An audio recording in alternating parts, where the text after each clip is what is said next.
Because there is not a good practice to leave the users of your tool isolated, a feedback system is essential for your tool. It benefits the user and the product. So first, you must define what kind of feedback you want to collect, which will assist you identifying the problem's areas. In our case, we want to first improve the challenge, and we hope that users will help us pinpoint issues and ask questions related to each instruction of the challenge.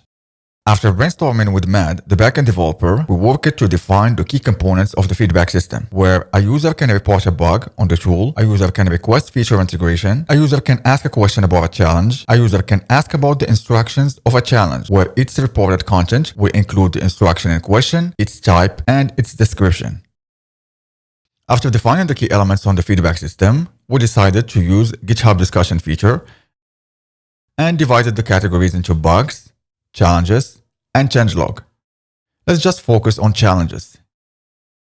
Here, each challenge is separate.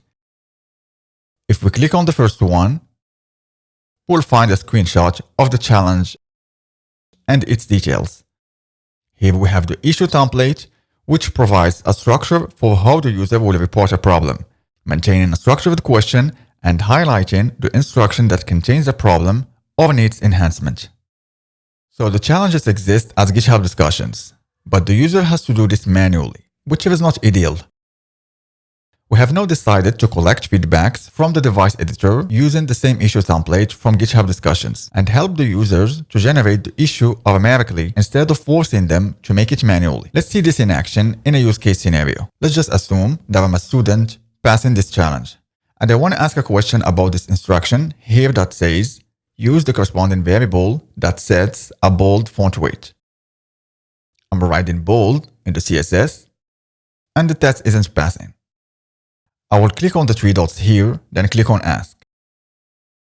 This will open a modal that includes the instruction in question. I will specify the type of my question as question about the instruction.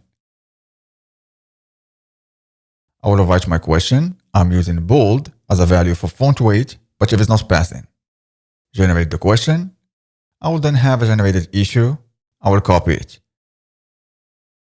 Join the GitHub discussion and paste the question.